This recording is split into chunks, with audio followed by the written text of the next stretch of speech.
দেশের বিভিন্ন জায়গার আরো কিছু খবর নিয়ে এবার দেখুন একটি ডেস্ক রিপোর্ট। বাংলাদেশ জাতীয়তাবাদী কৃষক দলের ৪৪তম প্রতিষ্ঠাবার্ষিকী উপলক্ষে র্যালি ও আলোচনা সভা হয়েছে কিশোরগঞ্জে। জেলা কৃষক দলের আয়োজনে গুরুদয়াল সরকারি কলেজের সামনে থেকে একটি বর্ণাঢ্য র্যালি বের হয়ে শহরের প্রধান প্রধান সড়ক ঘুরে আসে। পরে জেলা শিল্পকলা একাডেমি মিলনায়তনে হয় আলোচনা সভা।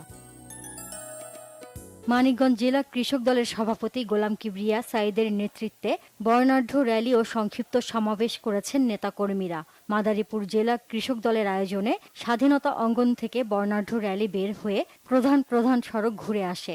প্রতিষ্ঠাবার্ষিকী উপলক্ষে খাগড়াছড়িতে শহরের মিল্লাত চত্বর থেকে একটি বর্ণাঢ্য আনন্দ র্যালি বের হয়। ঝালকাঠিতে জাতীয় ও দলীয় পতাকা উত্তোলন, র্যালি ও আলোচনা সভার আয়োজন করা হয়।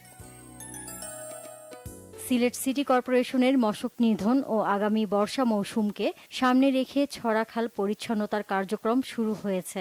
সিটি কর্পোরেশনের প্রশাসক ও সিলেটের বিভাগীয় কমিশনার খান মোহাম্মদ রেজাউন নবীর নেতৃত্বে সকালে হজরত শাহজালাল রহমতুল্লাহি আলাহির মাজার এলাকায় মশার ওষুধ ছিটানোর মধ্য দিয়ে মশক নিধন কর্মসূচি শুরু হয়।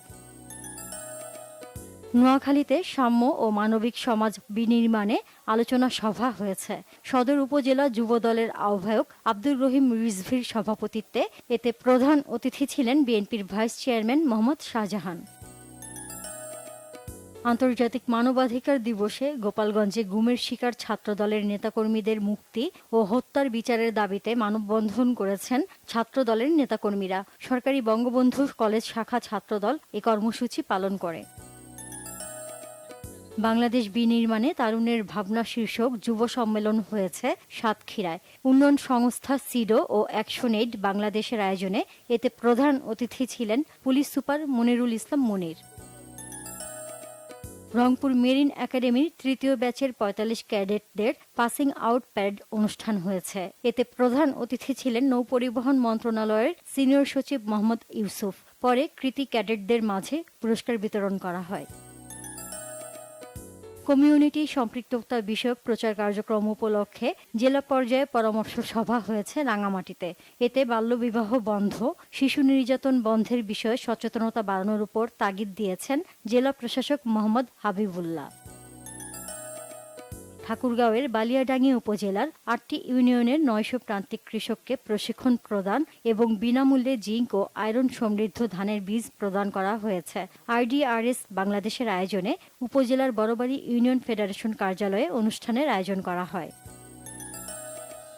বন্দরনগরী চট্টগ্রামে শুরু হয়েছে ৬ দিনব্যাপী বিজয় মেলা। কাজীর দেউরিতে মেলার উদ্বোধন করেন বিভাগীয় কমিশনার ড মোহাম্মদ জিয়াউদ্দিন ও জেলা প্রশাসক ফরিদা খানম। বাগেরহাটের মোল্লাহাটে বিদেশি জাতের ফুলের কৃষক মাঠ দিবস অনুষ্ঠিত হয়েছে। মোল্লাহাট উপজেলার গারফা গ্রামে এতে প্রধান অতিথি ছিলেন কৃষি সম্প্রসারণ অধিদপ্তরের উপপরিচালক Shankar Kumar Majumdar. Nazneen Akter, Bangla Vision news desk.